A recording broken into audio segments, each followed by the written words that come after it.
There we go. So our friends over at Lomography sent us a nice little package. They got us a nice little lens here with a bit of a note. Hi Paco, thank you so much for collaborating with us. We're super excited to hear your thoughts about the Nour Triplet lens and share your experience. Hear your experience? Happy shooting. Best Lomography, Lomo PH. So that is so awesome of them to give us, to send us a lens. This is not sponsored by them in any shape or form. They did send the lens over for me to review, to test out, and that's it. I'm not keeping the lens, I'm sending this back. I just want to hear my opinions on it, and that's what we're gonna do. So let's get to the lens and see what's what. So, you open up the box, you've got this nice booklet manual. It gives you a bit of a background on the lens and the story, the origins of the lens, the inventor. Again, I don't want to butcher the person's name, so I won't try to pronounce it. And you've got some sample photos here. Amazing stuff. Then we get to the good stuff. You've got the lens itself, along with some aperture plates. They've got a wipe down there as well. I didn't bother using that. You've got your aperture plates over here. The box is really amazing, but what we're here for is the lens. The lens is a solid metal build, and a couple of things to note. So if you've seen my review on their Petzval 55 f1.7 Mark II, it's got some things in common with that. First of all, you've got your aperture blade up front here, right? So this switches your aperture from f2 all the way to f16, right? And then you've got your focus here in the back. Now, the focus, it's a bit of a pull there. The rotation goes a fair bit. I'm not sure in terms of how many degrees, but one thing to note is, one thing it has in common is the markings for infinity, and the closest you can get, which is 0.6 millimeters, moves depending on whether you're on soft, which is here, and bubble, which is there. So if you're on classic, it's going to be somewhere in between here for infinity, right? So off the bat, one similarity it has with the Petzval is that there's no zone focusing, given that it shifts on the whether you're on soft, classic, or bubble, the focus shifts. Right now, one thing I did notice is the lens hood. In contrast to the Petzval, the lens hood actually can be removed, and it does have some threading, and I thought that I'd be able to attach a filter through to here, but the size isn't right. It says it has a 55mm filter thread, but that's not the size of the threading on the lens hood. You can actually remove the lens hood, you can unscrew it. You got Lomography art lens there. You get a better view of the Nour Triplet V, or is that a 5? 2.0, 64, and the name of the inventor. And this is your 55mm filter thread. It's a bit shallow, like once you have it on, it just locks on right away, right? But you gotta get it on right or it's gonna fall off. If you don't have it on right, it's gonna pop out. That's my only complaint there. Yeah, there, see? I'm not confident of having a filter put on there, so that's my only complaint there. But everything else is solid. Lens build is solid. Excuse my sweaty palms, getting it all over the my oily palms and marking the lens there.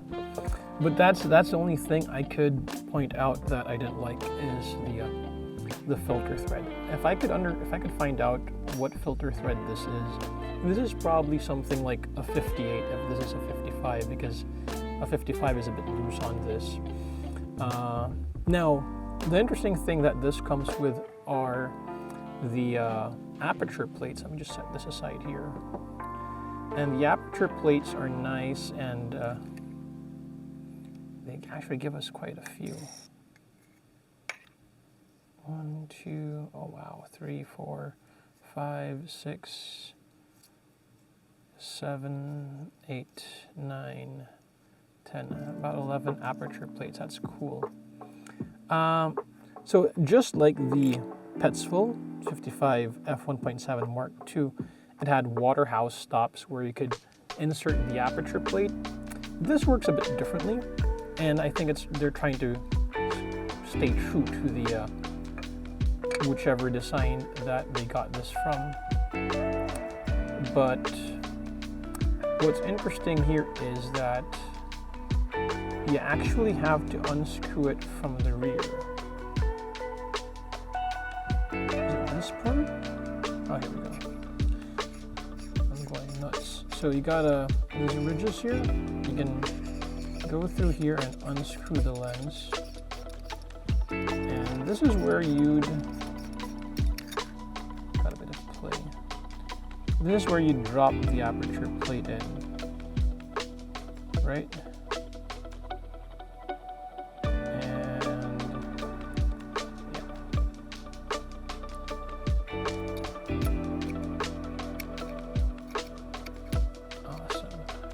Now, given that the nature of this thing, it requires a bit of commitment to change the aperture plate, so I probably won't be testing this out as much. We'll see. I'll probably test this out.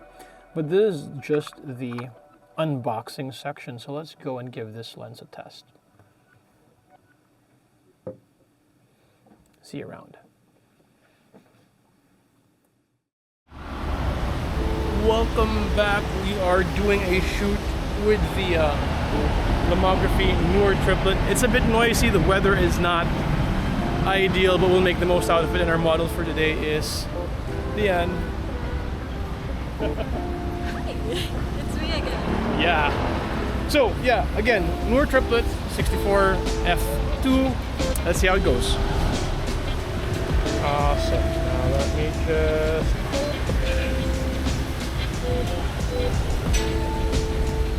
There we go. All right. Hold that. 1, 2, 3. One more. 1, 2, 3. Nice. That looks cool.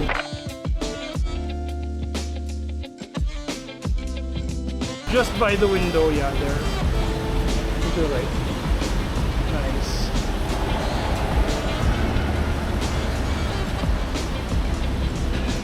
Awesome.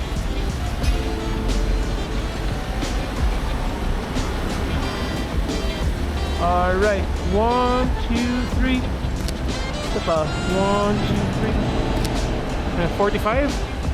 Yeah, there. 1, 2, 3. Nice.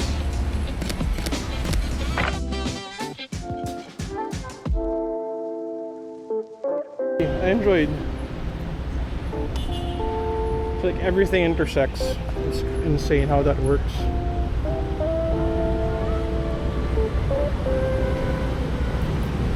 Give me a second. Awesome.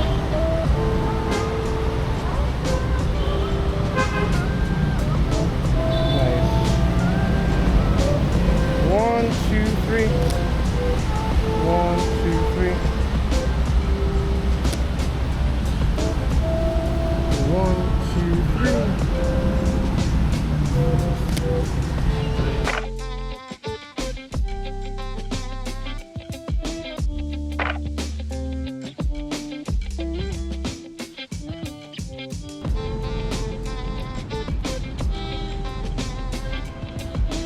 cannot focus without looking into the thing. Alright. Uno momento. 1, 2, 3. Nice. Let's go vertical. 1, 2, 3. I like that. Cool. Let me move back a bit. Refocus. 1, 2, 3. That looks awesome.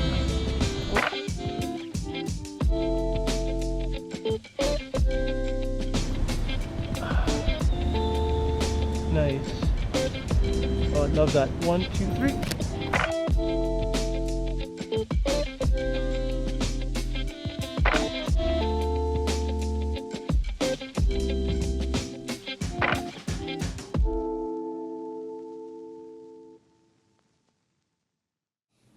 So, final thoughts on the lens. First of all, thank you to Lomography for sending the lens over. You guys are amazing to work with. They did, again, as I mentioned, they sent the lens over for me to test. They want to get my input on it. And this is not sponsored or paid by them in any shape or form. This is my real use case experience with the lens. And it is an amazing lens. It's a solid build. The version they sent over is the aluminum version. I believe this comes in a brass version as well. Now, there are a couple of things to go over. Given that it is a 64mm, I see it mostly like a portrait lens. It's not like a 50mm lens. It's tighter, not as tight as, say, a 75mm or an 85mm lens. But I see it mostly as a portrait lens. You can use it for other genres, but given how the focusing works, the focus markings are only for infinity and the closest focus distance. You don't have the zone focus markings. So you might struggle with focusing if you're used to using the numbers on the lens. It doesn't have that. But you can use it for other genres if you want to do that. Personally, I love it for portraits. The soft focus, the soft look is just amazing. We took shots when I did the shoot with Leanne, we took shots with the soft, classic, and then the bubble looks.